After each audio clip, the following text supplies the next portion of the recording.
Hey guys, it's Zombie here. I'd like to talk about the, not so recent, allegations about the Lethal Love developer, Joro.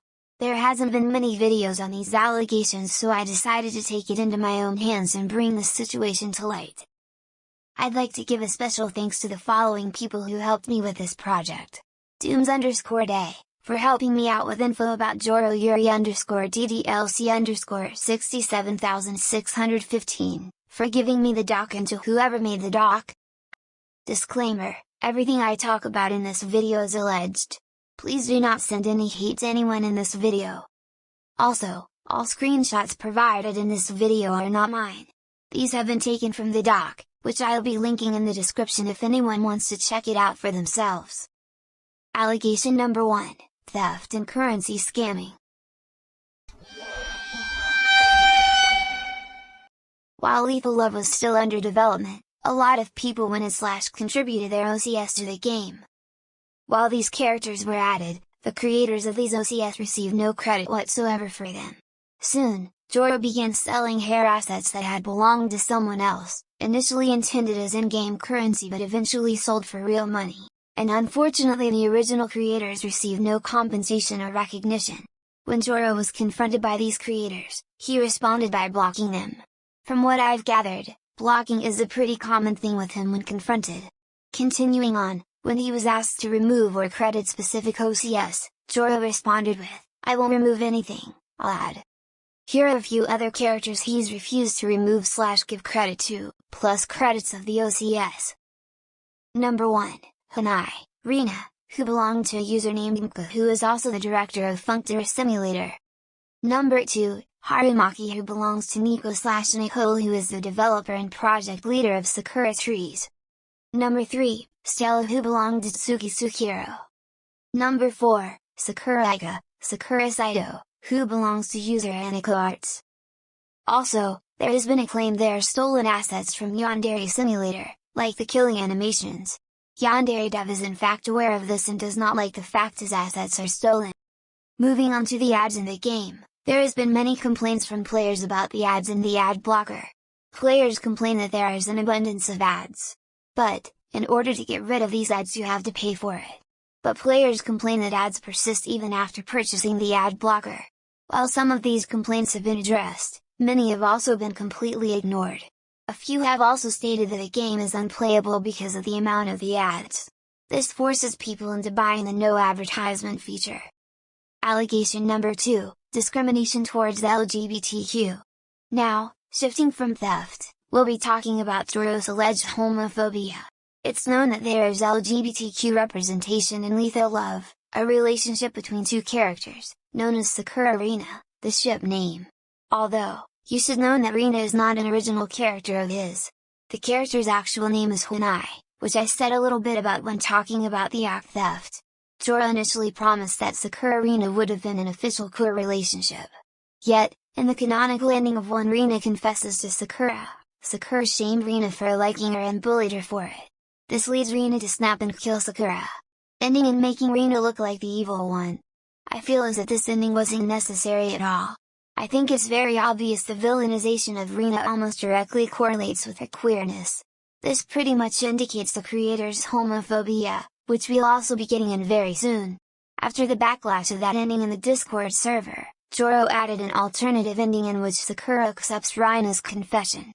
Although, it felt very forced. As you could clearly tell, it was writing through a straight person's perspective. Personally, I believe the game had a lot of potential to be a very good game. But it just won't seem to work out that well from what we are seeing from the creator. Homophobic allegations Part 2, homophobic tweet. Thanks to the person who made the doc, they had done some digging in the Lethal Love server. They have found a homophobic tweet Joro had reposted. One of Joro's moderators allegedly tried defending this by saying that children were apparently exposed to nudity during a Pride event. But, how does that even excuse him reposting a tweet saying Pride Month equals PETA month? Obviously, it doesn't equal that.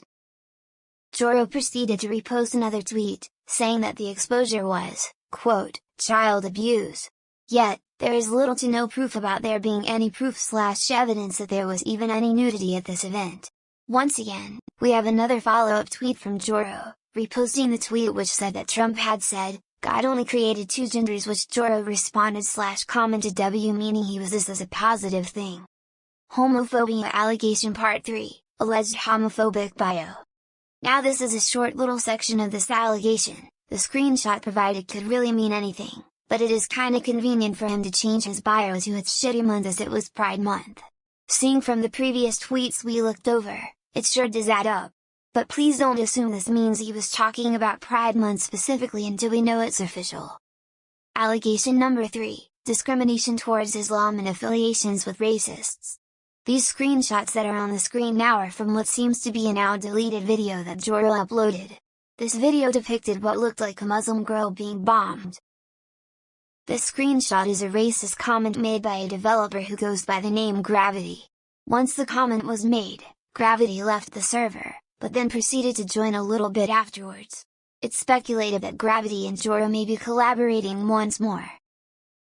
Allegation number 4, speculations. Trigger warning, in this section I'll be talking about grooming and fetishization. Please skip ahead if any of these things trigger you.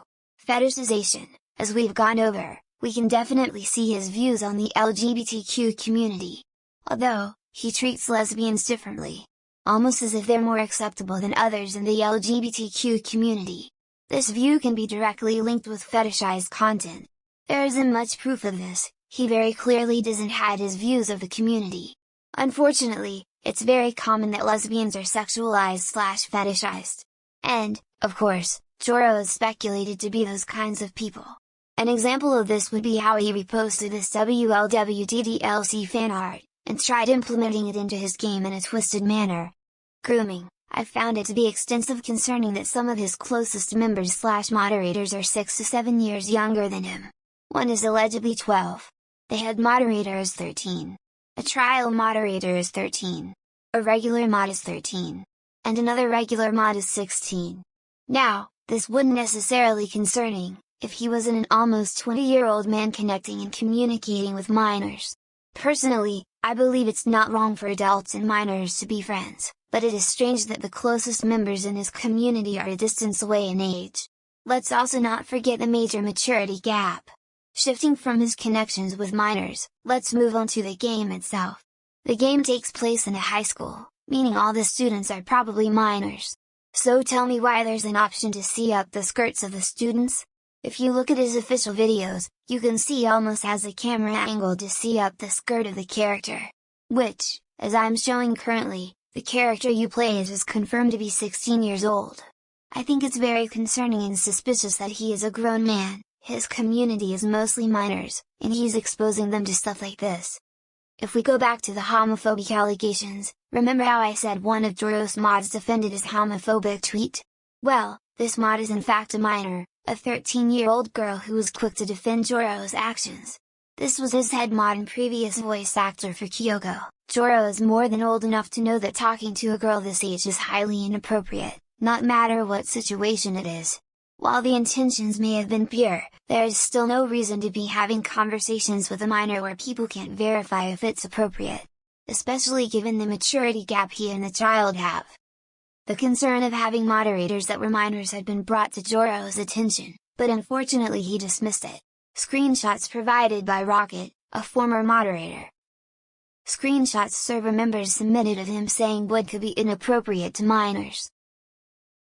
Screenshots submitted by Hazel, another former moderator. Screenshots submitted by Amelia, a former moderator.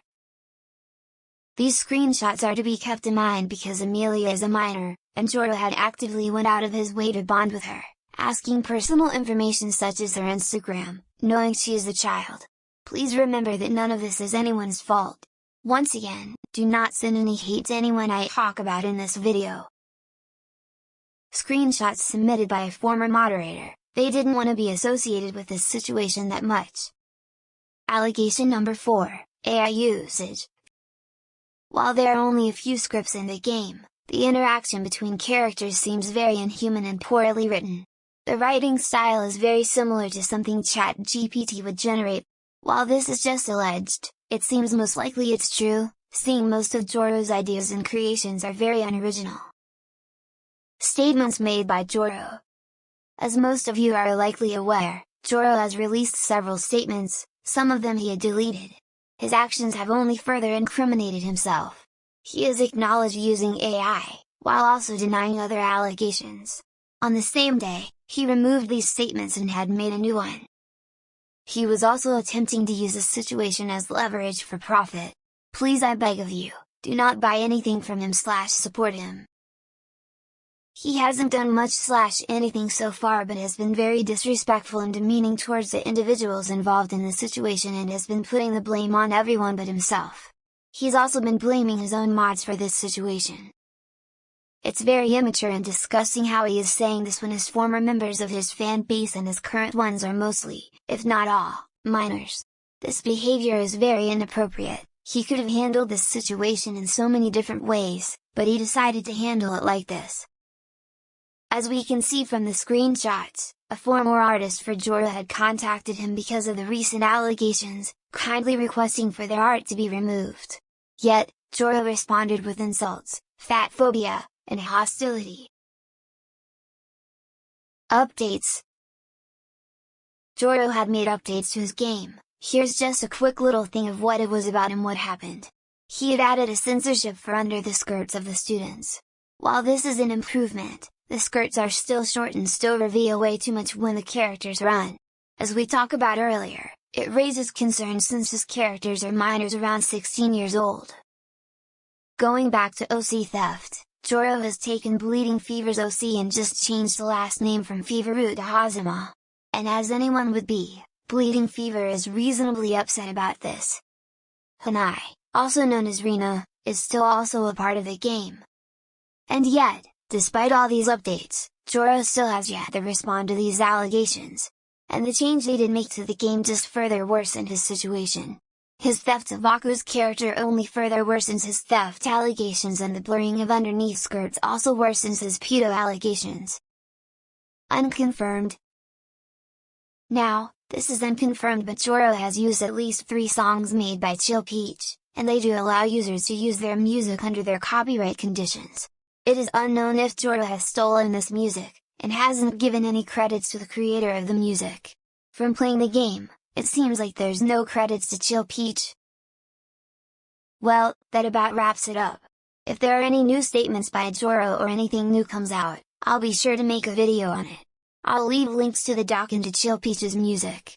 If you have any information about this situation, feel free to DM me on Discord at zombie_guts. Bye bye!